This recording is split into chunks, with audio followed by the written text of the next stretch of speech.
महिलाओं के ऊपर मतलब कोई महिला पुरुष आरक्षण वहाँ पे नहीं थे, पुरुष लोग ही उनके ऊपर लाठी बरसाए। तो मतलब घोर अन्याय है और ये जी कानून के खिलाफ भी है। उद्दंड के चक्कर में ही उग्रवादी बन जाता है।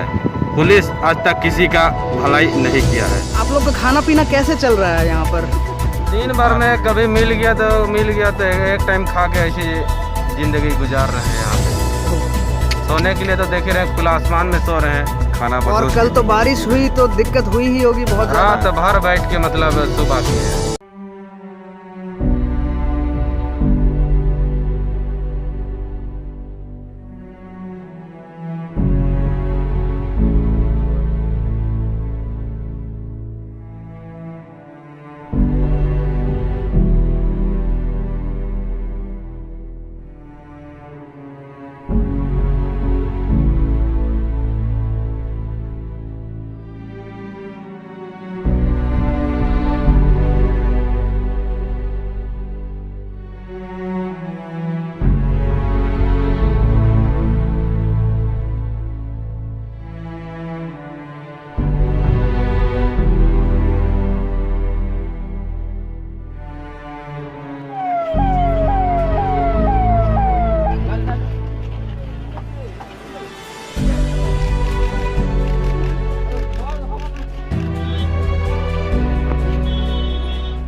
आप देख रहे हैं RSPN न्यूज, स्पष्ट मंतव्य खरी बात।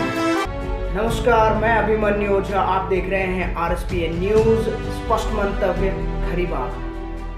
और कल की घटना जो हुई है मोराबादी में, 25,000 सहायक पुलिसकर्मी जब निकल रहे थे वहां से मोराबादी से धरना देने के लिए राजभवन, तो उन पर लाठी चार्ज की गई। पुलिस को ही पुलिस पर लाठी चार्ज करना पड़ा। ये सरकार का ही आदेश होगा, झारखंड सरकार का। बिना आदेश के वो लोग लाठी चार्ज करेंगे।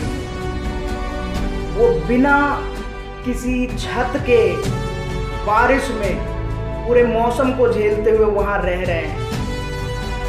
उनकी भविष्य की जिम्मेदारी आखिर कौन लेगा? आखिर कौन जिम्मेदार है इसका? आप नहीं बोल सकते हैं। तो अभी थोड़ी देर 1-1.5 घंटे पहले रुद्र शुक्ला जी आए थे, उनसे बातचीत हुई थी। उन्होंने कहा था सभी को कि धैर्य रखें, एक दिन कम से कम समय दें। फिर क्या हुआ उसके बाद? बस तो पता नहीं, अगुवाई कर रहे थे उधर हम लोग जी, शायद आदेश हुआ कि चलना है, हाँ आगे बैठना है, हाँ, तो वहीं चले हम लोग। अच्छा। तो उधर हम लोग बोले कि हम लोग को जाने दिया जाए, तब तक उधर से लाठी बरसा। तो आप लोगों ने कहा कि आपको जाने दिया जाए कहाँ तक? राजभवन? हम लोग जा रहे थे यहाँ से, कहाँ तक? रोड में ही धरना देंगे बैठे हुए। अच्छा, रोड पर धरना देने के लिए जा रहे थे, तो राजभवन नहीं जा रहे थे आप लोग? हाँ, राजभवन जाने का था। राजभवन जाने का था, जी अच्छा। फिर लाठी चार्ज हो गई? जी जी। मतलब लाठी चार्ज उधर से ही स्टार्ट हो गई, आपने कुछ नहीं किया? हमने कहा कि हमें जाने दीजिए, हमने अपने मांगों को रखने के लिए जाना है, अच्छा बट उधर से ही उग्र हो गया, चार्ज का आदेश।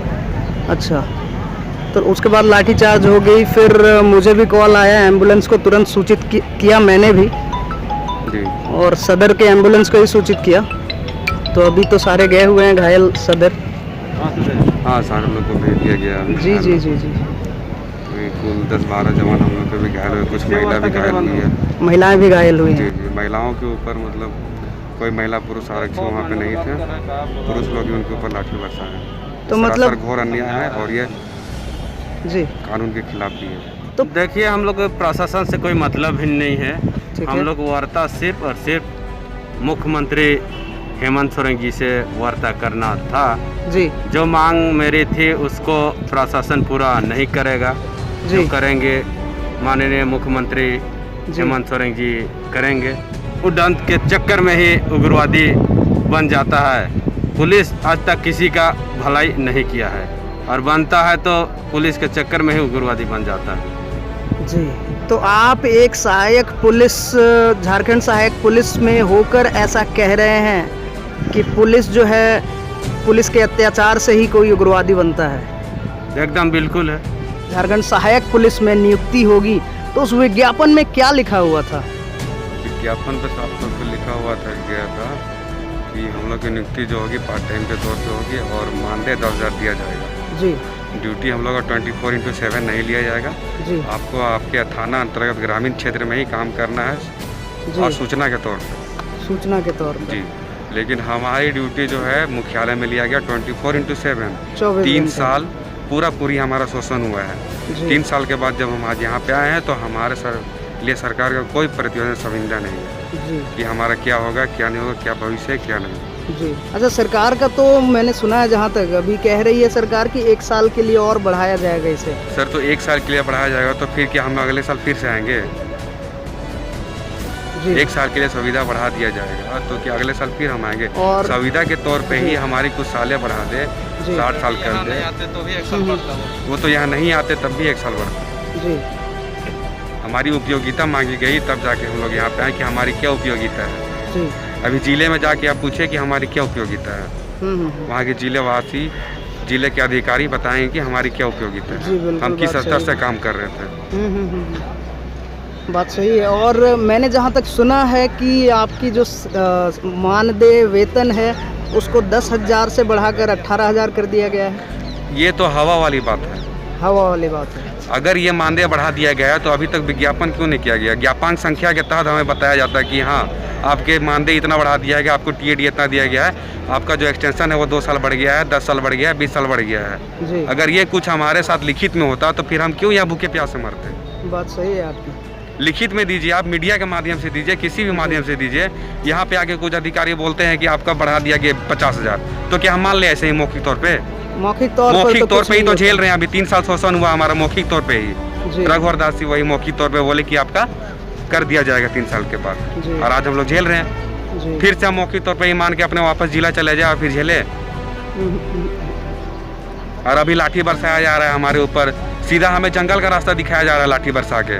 तो क्या हम जंगल चले जाए? तो इनका आदेश है कि हम लोग जंगल जाए तो चल जाते हैं जंगल, उग्रवादी बन जाते हैं। बात सही है आपकी। अब देख सकते हैं कि कितने लोग अपने भविष्य को दांव पर लगा के अपने भविष्य को यहाँ पर सारे बैठे हुए हैं। अभी माहौल शांत है। लाठीचार्ज हुई थी, आंसू गैस भी गोले दागे गए थे। मैं अभी अपने कंप्यूटर स्क्रीन पे देख रहा हूँ वो तिथि, वो डेट जब ये सिलसिला शुरू हुआ था। वो तारीख है 30 अप्रैल 2017 की, जब ये विज्ञापन आया था अखबार में और लिखा हुआ था झारखंड पुलिस सहायक पुलिस जिला पुलिस बल में नियुक्ति। ये एक फंसाने की साजिश की गई है इन 2,500 परिवारों को। सिर्फ 2,500 पुलिसकर्मी नहीं है, ये 2,500 परिवार हैं जो कि अपने तन मन धन से 3 साल तक लगातार सरकार को अपना समय देते रहे। इन्होंने दिन में रात में हर समय ड्यूटी की और अपना कर्तव्य निभाया, लेकिन उसका क्या फल इन्हें मिल रहा है? सरकार बदल गई, पहले बीजेपी की थी, अब JMM और कांग्रेस की आ गई है, लेकिन इन पर कौन ध्यान देगा? ये एक बहुत बड़ा सवाल है। कल इन्हें जिस तरह से मारा गया है, लाठीचार्ज की गई है, सदर अस्पताल में करीब 20 से भी ज्यादा पुलिसकर्मियों को एडमिट किया गया है और इनकी हालत आप तस्वीरों में भी देख सकते हैं, आपने सोशल मीडिया पे भी देखा होगा कितनी नाजुक है। सारे मौसम की मार झेलते हुए, बारिश को झेलते हुए बंजारों की तरह रह रहे हैं ये वहां। आखिर बंजारों की तरह रहने पर मजबूर इन्हें क्यों किया जा रहा है? सरकार दावे करती है कि इनके पास प्रत्येक वर्ष लाखों में नौकरियां उपलब्ध हैं। 5 साल में इतनी नौकरियां देंगे, उतनी नौकरियां देंगे। तो ये मात्र 2500 लोगों को स्थायी क्यों नहीं किया जा रहा है? आखिर क्यों इन्हें मजबूर किया जा रहा है कि ये जंगल जाएं? कुछ लोगों ने जो कि सहायक पुलिस बल में हैं, उन्होंने बोला है कि सरकार उन्हें मजबूर कर रही है जंगल जाने के लिए, उग्रवादी बनने के लिए उन्हें मजबूर किया जा रहा है। ये बहुत ही निंदनीय, शर्मनाक हरकत है। अब इसे आप बीजेपी की कहें या किसी और पर थोपे, लेकिन इसमें भविष्य अंधकार में जा रहा है। ये जो है पुलिसकर्मी, उनके सारे पुलिसकर्मियों का जो भी आए हुए हैं, सिर्फ उनका ही नहीं, उनके परिवार का भी भविष्य जो है अंधकार में जा रहा है। अभी तक कोई फैसला नहीं हुआ है, 1 हफ्ते से ऊपर हो चुका है, लेकिन हेमंत सोरेन जी ने अभी तक उनसे भेंट नहीं की है। उन्होंने अभी तक उनसे कोई भी वार्ता नहीं की है। ये सरकार की अनदेखी कहें या 2 पार्टियों के बीच ये फैसला अटका हुआ है, ये मामला है। अगर सरकार को नौकरी देनी है, हेमंत सरकार ने कहा कि हम 2 साल के अंदर 5 लाख नौकरियां देंगे, तो ये तो मात्र 2500 हैं। कई नेता आ रहे हैं, मंत्री आ रहे हैं, लेकिन फिर भी इन्हें ऐसा कोई आश्वासन नहीं मिल रहा है जिससे कि ये शांत होकर बैठे या फिर ये वापस अपनी ड्यूटी ज्वाइन कर सके। ये बहुत बड़ा सवाल है। अगर कोई भी ज्वाइन करता है पुलिस बल तो ये सोचकर करता है कि मेरा भला होगा। आप अगर किसी को सरकारी पद पर नियुक्त करते हैं और उसे बोलते हैं कि ये अस्थायी है 3 साल के लिए, तो ये समझ ले कि ये एक जाल पहले से बुना हुआ है। 3 साल के लिए मात्र आपको नियुक्त किया जा रहा है और उसके बाद आपको निकाल दिया जाएगा। उन 3 सालों में आप किसी स्थायी पद के लिए तैयारी कर सकते हैं, जो कि आपने, सरकार ने नहीं करने दिया। जो बेरोजगार बैठे हैं इतने वर्षों से, वो लोभ में आकर कि उन्हें नौकरी मिलेगी अप्लाई करेंगे ही, वो नियुक्ति जब आएगी तो नियुक्ति में जाएंगे ही, पूरी परीक्षा देंगे ही, और जब नियुक्ति हो जाती है तो उनके मन में एक आशा जग जाती है कि अब मैं सरकारी नौकरी में हूँ, चलो स्थायी नहीं है अभी लेकिन कुछ वर्षों में हो जाएगा। सरकार के पास जब इतनी क्षमता है कि वो 5 लाख नौकरी दे सकती है, तो क्यों नहीं इन 2500 पुलिसकर्मियों को नौकरी दी जा रही है।